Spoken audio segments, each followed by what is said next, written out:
Hey, it's Sam with Mesa, and in this video, I want to talk about the first 30 days of the tenancy. Your tenant has moved in, and you did a move-in inspection, and all that hard work is done. They're now living in the home, and the expectation can often be that things are going to be quiet and great and smooth. And that's not always the case. It's very, very common. You get one, two, three, or more service requests in that first month that a tenant's living in the home.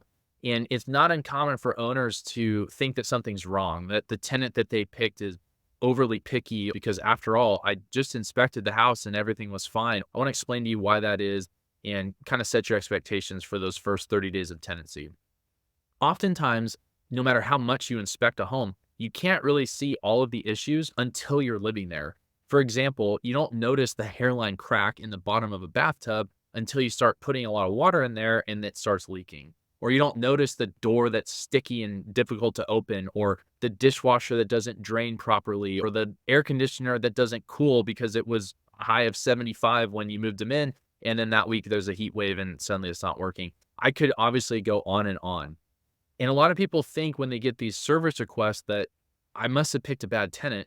And that's definitely not true. If you have a tenant who's telling you what's going on with the home and asking for things to be fixed, that's a good thing. You want a tenant who is noticing issues and reporting them so that you can fix them. That's part of maintaining the home, and that's totally normal.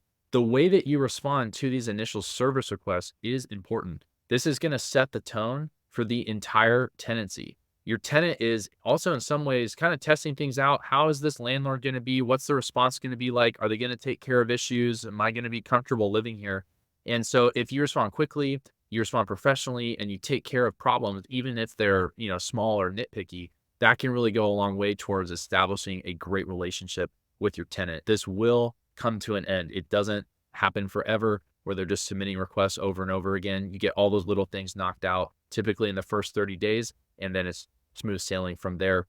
Obviously, if the home has issues, that's a different story. But if everything was pretty much good, you just got these little things to knock out, it's going to be fine.